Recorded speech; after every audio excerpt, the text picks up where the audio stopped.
Good evening and salutations, my GH fans. So I gotta sit there and say, for the most part, I genuinely enjoyed this episode. It's been a while. So give GH a lot of props for that. And I want to start off with Olivia and Lois. Because Lois does tell the truth.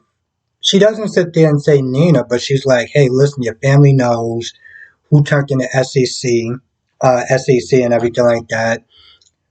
And Olivia, Petra like there's no tomorrow, um, is with Ned and trying to talk to Michael about something, and she's like, oh, we got to go back. So all three of them head back there, and Lois puts Michael on the spot first. So they're saying, something you want to say, Michael? Something you want to sit there and talk to the classroom, pretty much? And Michael's like, yeah, I know. Olivia is livid, right? So they head back to the house, and they go into the living room, and they pretty much go at it.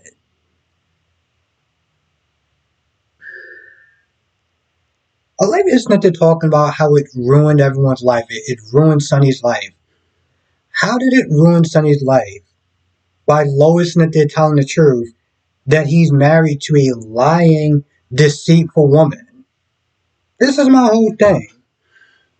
They all grew up together. You want the best for your friends, right? You would want the best for your friends. Yeah, they're happy and everything like that, but if your friend knew something about this person that, they can get so mad that they can sit there and wind up doing something that would hurt their family, I'm pretty sure you would want to sit there and tell them. I can't imagine you just holding that back and like, well, you know what? He's happy now. Yeah, she's happy now.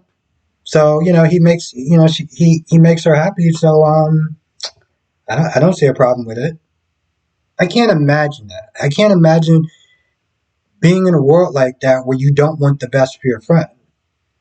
So, as far as I'm concerned, I don't see anything wrong with what Lois did.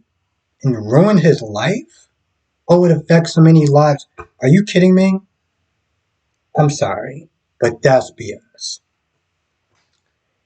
Now, at some point in this conversation, Lois brings up, as far as secrets and stuff like that and what you can do.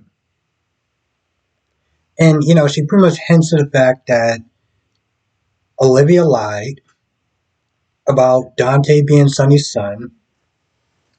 And because of that, he wound up being shot. And Olivia is pissed. She's like, she pretty much just like, how dare you do that in my face? But I'm like, but it's the truth though. You did lie to Sonny. You might have had your reasons, whatever. You can debate that. But you did lie. And because of that, your son did get shot. You sit there and say something that was a lie. It wasn't a lie. You literally did that. So now she's all super in her feelings, and Lois is all upset, talking about I lost a friend, and I'm like, I don't know. Maybe it's just me because I could be your best friend, but I have no problem cutting people out of my life if I feel like they're too toxic. It will be like that, and I don't know. I don't think I'll probably be that upset if I did something like that. My friend was just like, oh well, just walked out. I wouldn't even sit and be like, okay. I don't know. Maybe I'm just more very dismissive when it comes to stuff like that. But she's all upset, and Brooklyn is talking to Ned, and now she knows. Well, she doesn't know Nina did it, but she knows that Ned was lying. So this way, it can help him out in the business or whatever. um, more control of ELQ. Now, Sonny is he's mad, he's angry, but I feel like he's more disappointed, which is always a lot more hurtful coming from someone, you know. And he finds out that Michael knew since October of last year, so he's like, now here's my whole thing. Why he's upset that why he's upset that Michael knew the truth and didn't say anything for so long. Can you imagine when he finds out? When he finds out that he pretty much planted Dex to take him down from the inside. You thought he was kind of upset before? Oh, that's going to be epic. That's going to be amazing. I'm so looking forward to that day. So looking forward to that day. Now, Willow is pretty much kind of thinking about how her life is about to go up in flames. And Willow needs help with a dress. So Nina gives him a new dress and, wearing a necklace and everything like that. She starts crying. Now she's crying because she realizes that this little nice, sweet mother-daughter bonding time is all about to come crashing down. And they're talking a little bit and they hug and she just has that look in her face like, this is going to end. This is going to end. And I'm going to be honest, I don't feel bad for her at all because she set this in motion. And, maybe if she would have actually told, the truth sooner, that's just for what it meant. Like, hey, what, listen, I'm still learning, I'm still growing. Never really stopped growing as an adult. I feel like that's kind of an excuse, but I'm going to go with it anyway. Um, she would have did this much earlier, and she could have fought a little more, and I don't know. She knows that her whole world is coming crashing down. And they go to the Savoy to sit there and meet their husbands. And they get down there. And Sonny is grilling Michael like, okay, so who did it? Who did it? And Michael's like, Nina did it. And Nina just has that shocked look on her face. And Sonny turns around like, that look of ultimate betrayal. And, you know, Cindy Watros, when she has one of those Nina looks where it's like it's almost sort of a Steve Urkel sort of reaction whenever he does that. Whenever he f's up on something, I'm not gonna say the line because it just sounds cringy, but you know what I'm talking about. That's the look that Nina has, except for her messes, her f ups is a lot bigger. So I'm looking forward to tomorrow's episode, but I don't know if we're going to actually get that. The resolution towards that. I don't know how they're gonna play that out. If you watch today's episode, um, they didn't show any previews. We all know why, and I'm gonna get to that in a minute. Now, Sam and Dante are about to have their little. We'll just sit there and say sexy time.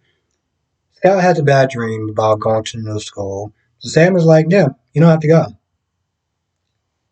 They're talking about Drew and how Drew made this decision and didn't sit there and discuss it with Sam. And this whole time, they're talking about Drew and she's all like, oh, my right choice, and yada, yada, yada. She's making a big conversation out of this. And I'm like, bro, it's not really that hard. Just talk to him. This whole conversation that you're having with Dante about Drew and the school and this and that and the third and he's changed or whatever, it's like, Just talk to him. This doesn't need to be. You're making this more of a bigger deal than it needs to be. By the way, towards the end, she did realize, oh wait, I just told Scout that she can't, that she doesn't have to go. And Drew wasn't in the room. I didn't talk to Drew before I made that decision. Damn. But Dante was like, you know, your daughter didn't want to go to school, so you told her she had to go to school. I think you made the right call, and I agree with that. Now, Drew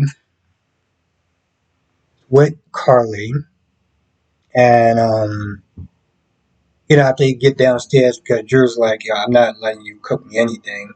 They go downstairs, and Drew is talking about Scout and Pentville, and well, he was talking about a meeting and how he left before he just lost it. And Carly was like, you kind of changed a little bit. You're a little more different. You're not as diplomatic, especially with Ned and stuff.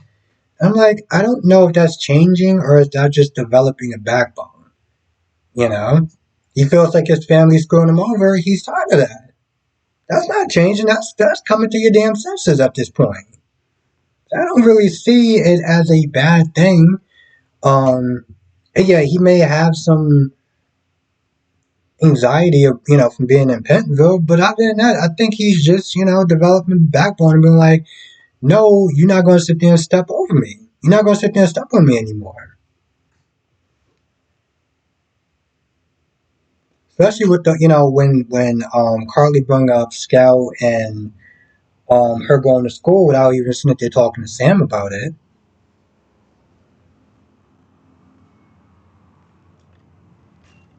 Again, way bigger than it needs to be. And by the way, I knew that it was going to be Lindsay. Apparently, she does a lot of these Lifetime movies that I haven't watched. Um, which I've heard new Lifetime movies are a lot better than the '90s ones. The '90s ones where it's like all the movies was just about how a man screwed them over or something, or the man is the villain in one of those movies or something like that. Apparently, they're a lot better. From what I heard. Maybe I'll watch one day. Um, let's see.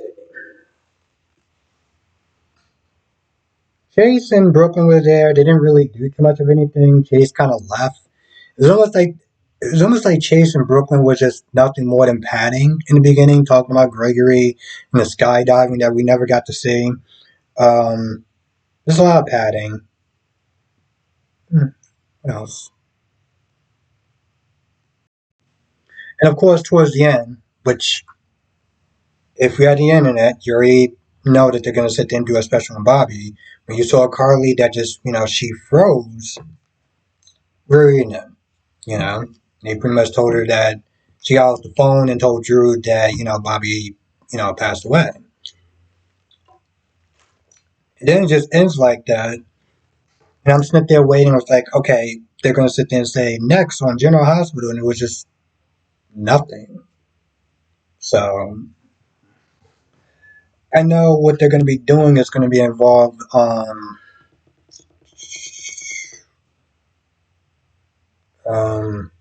like 2 day event. I feel like it's appropriate. Women's been on the show for a very long time. I think even longer. She might have actually been on the show longer than I was born. Maybe. I'm not too sure. Um, I feel like that's pretty much about it for the most part. I can't really think of anything else that wound up happening, so I'm gonna go. Now, if I miss anything, you know what to do. Come to the live stream tonight, 8 p.m. Eastern, 5 p.m. Pacific. We'll sit there and talk about all the shows, General Hospital, Days of Our Lives, Born the Beautiful, Young and the Restless, because I'm pretty sure I probably missed something in this episode today. But, yep, I'll see you in the next video.